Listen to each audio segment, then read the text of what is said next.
All right, folks, what is going on? This is episode 714 of the First and Frame Rate Show. I am BF Baller. Over here, we talk about Georgia Southern and Atlanta Falcons football. We're going to end the week on Atlanta Falcons football. We're going to talk about the Falcons and them going up against the Jets. They're going up to East Rutherford, New Jersey, to play the New York Jets. And I would love to see the Falcons win this game. This is a game that they should win. I mean, I know we've been talking about all the other things that they've been going through. They was on a 3-game losing streak, losing games that they probably should have won. But after playing the Saints and the way they played the Saints, I feel like this team should be able to go up there and get another close win. I don't think anything flashy is going to happen with this game, but I think they should be able to grind it out and win this game.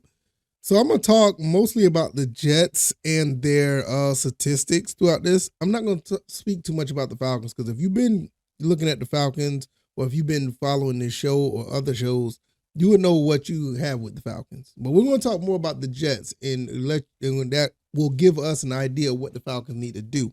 So if this is your first time here, welcome. I could be found on YouTube and Rumble. I'm also on Anchor, Spotify, Apple, and Google Podcasts. I really appreciate you guys for a phenomenal 2023. And we're going to be keeping it moving for 2024.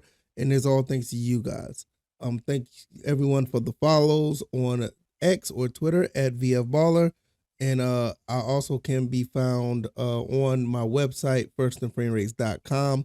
That website also is the avenue to get to the podcast and avenues where you can donate to the show via CashApp or PayPal. Also, those links are down below in the description of the show. Let's just go ahead and get into this. Right about now, the big thing that jumps out at me, I'm going to tell you right now, the biggest thing that jumps out, I think it's the interceptions. I think they're fifth in the league in interceptions with 12. Now, you know where I'm going at with this already. You know, we have a quarterback that does throw interceptions. Let's be honest. Desmond Ridder is no stranger to throwing to the other team, and it's really an issue. And that's something that we need to address ASAP. That's one thing I do not want to see Desmond Ridder. Can he have a game where he doesn't throw an interception? I think he's good for maybe one against this team, but I mean, it's just the fact of how this team is built and the quarterback that we have. Now, that, like I said, that's the biggest thing that bothers me. The least thing that bothers me is the rushing yards per game. We should be able to run the ball on this team very, very well. I mean, offensively, they're 27th in running the ball, but they're 31st against the rush. They give up almost 140 yards per game. So as far as the interceptions go, we should be able to just fall back and just run the ball down this team throat. I mean, it's pretty bad. I mean, they're among the least, they're among the bottom of rushing yards. Offensively, the Jets aren't that good. They only average 30. I mean, they're 30th and averaging 14 points per game. And they're 18th with against. They give up 21 points a game. So with the Falcons normally scoring anywhere between 17 and 20 points, 17 to 24 points, that's right there in the alley where we should be able to actually get there, and their offense shouldn't be able to do anything. Total yards per game, they're 291 at 31st. Passing yards per game is 197.6. That is 29th. Time of possession is 21:37, which is 31st. Now, this is a recipe where the Falcons should be able to run for almost 300 yards. Yeah, I'm dead serious. When you look at this, the Falcons should be able to run the ball extremely effective against this team, and it should work. I mean, the one thing that they cannot stop the run. They have a problem with. Now, passing, they're 15th against the pass. Now, you got a couple of good guys back here that are pretty good defensive backs for the Jets, so that's why they lead the league in interceptions. And I ain't gonna say I take that back. They're 5th in the league in interceptions. Sorry about that. As far as sacks go, they're 18th with 28 total. And like I said, we should be able to run the ball fairly easily against this team. I think you want to control the tempo, run this ball, get Caleb McGarry, get Chris Lindstrom, get Matt Bergeron, get Dahlman, get Matthews, get those guys in order to just go ahead and smack these dudes around. Smack them around like we did the Saints. Let's run for like 230, 240, I'll say even up to 300 yards. And we should be able to be fine. We should be able to run this. We should be able to be a victor in this game. Now, you look at the quarterback situation. I think Tim Boyle is going to be the starter. They're talking about Aaron Rodgers going to be here. He's going to be playing. I don't see that just yet. I mean, that's wild if you would see that. But Tim Boyle is probably going to be the starter. His numbers are not that flashy. We should not make this guy look like Joe Montana. I mean, we've made some other quarterbacks look really good in the past earlier this season. But that wasn't the case against Derek Carr. Derek Carr, we made him look exactly like who he was. And we should make Tim Boyle look the same way as well. If Aaron Rodgers play, once again, I doubt it. But if he does, it just goes back to what I'm saying. Just go ahead and start running this ball. They cannot stop the run. Keep him on the sideline and just, basically keep the defense rested for whatever may come their way. I doubt it that he plays, but what I'm saying, you just have to be prepared for anything. You just never know. Tim Boyle, I don't see anything out here that actually strikes me as any fear. 34-52, 212 yards, 1 touchdown, 3 interceptions over the season. He's been sacked 8 times. He had a couple of fumbles. And I don't see anything here to be like, okay, this is what we're doing. As far as they're actually going to be a factor against us. I think that we should be fine against this game. We should be able to win this game pretty much single-handedly. I don't know if you guys know, if you've been following the Falcons, you probably know, but I'm extremely impressed. Bijan Robinson is going to hit 1,000 yards this season.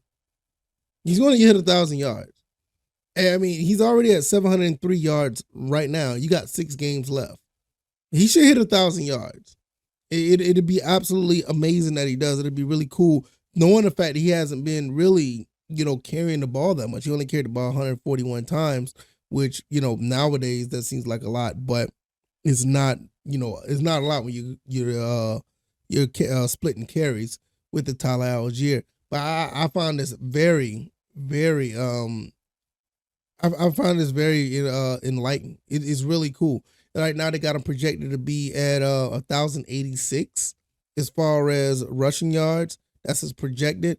They say he's also going to be running for 5 touchdowns. I think he's going to have more than 5. In 6 games here, in 6 games, he should have about, I say in 6 more games, get 2 more touchdowns. Nah, I think he's good for about 4 more touchdowns. But that's just me. I'm just guessing. But I really like what I see here. I like what I see here. This is really cool to see that he's doing very well in the running game, because a lot of people thought that he was going to be this running back to kind of be more of a hybrid, but it looks like he's doing more in the running game than the passing game. I mean, with receiving, he's at 240 yards receiving. He has 32 receptions. Also has 3 touchdowns. That's not too bad either. And so as of right now, he's almost at 1,000 all-purpose yards. But from what I see, it looks like he's going to be over 1,000 yards receiving. Rushing. But that just goes back to us, running the ball against the Jets. I could see a day, honestly, that we can get almost 300 yards. You may have a big day out of Bijan, where Bijan could have over 125, yards, and like seriously, he could have over 125 yards receiving, probably another 50 yards receiving. It's possible. Last time he had over 120 yards was the Green Bay game back in week 2. And he only had another 100-yard game when we played against the Jacksonville. Wow, he had a 100-yard game against the Jacksonville Jaguars. Interesting. And he almost hit did I say 1,000 or 100? I'm sorry. I'm speaking really fast. But he hit the wall, getting close to 100 yards the last 2 games, 95 against Arizona and 91 against the Saints. So he's long overdue. I think they give him another 15 to 20 carries. He against the Jets and where their run defense is, he could easily get back to that 124, maybe 150, depends on how the game is flowing. If he's a hot hand, give it to him. Once you get late in the fourth quarter, you already know who to get a ball to. It's just Tyler Algier. So I'm thinking this is going to be the bread and butter of this game. I don't expect Desmond Ridder to do too much in the passing game when they know how depleted this run game is for the Jets. I just see them trying to run the ball until they can't run it anymore, especially in the second half. In the second half, they're probably going to start giving these guys the ball, and the Jets are probably going to be so tired to do anything. We could run for another 220 plus, but I'm guessing maybe 300. It could be that bad. It really can.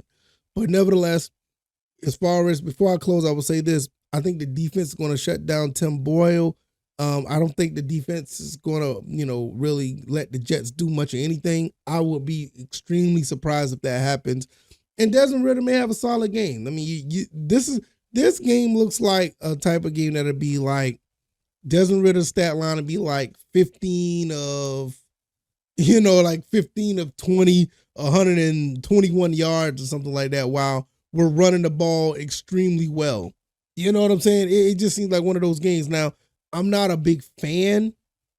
I'm not a big fan of that stat line, but hey, this is how they roll. Oh, excuse me. This is just how they roll. This is how the Falcons been rolling ever since they had what's his name, Marcus Mariota. That's just how it is. You look at the game logs, and like I said, I'm gonna get out of here for real now because I'm getting a little bit longer than I normally am. Like you played against New Orleans, 13-21, 168. Prior to him getting, with the last game when he played against Tampa Bay, it was 19-25, 250. So it could be one of those type of games where he may just very well just pass for like 20 times. Like the game against Carolina, 15-18, 115. Perfect. Perfect. Now I would like to see more of him getting 250 plus, but hey, I mean, this team's not built that way. So it is what it is. Falcons should win. Hopefully that'll be the case. We'll see how that goes. And we'll just go from there. So if you like this commentary, hit the like button, share this podcast, subscribe to the channel if you haven't already. Let me know what you guys think. Is this a situation where the Falcons actually get to 500 and they beat the Jets and they keep a good lead in the division? Or do you think they slip and they fall back and we'll be discussing, coaching changes again? No, personally, I think that the Falcons are going to win this game. I think they're going to win this game with the ground game, and they should be fine. I don't see how any other way how it would be. It would be really disappointing if they don't accomplish that, but we'll see. So I'm going to get out of here. I can be found on YouTube and Rumble, also on Anchor, Spotify, Apple, Google Podcasts. The website is firstandframerates.com. Follow me on X at VFBaller. And the PayPal and Cash App links are below if you want to, support the show. All right, y'all, I'm going to get out of here. You guys enjoy your weekend. I will be back to watch the Falcons and Jets. I think it's going to be a pretty good one. All right, y'all. Y'all take it easy and y'all be blessed. Peace.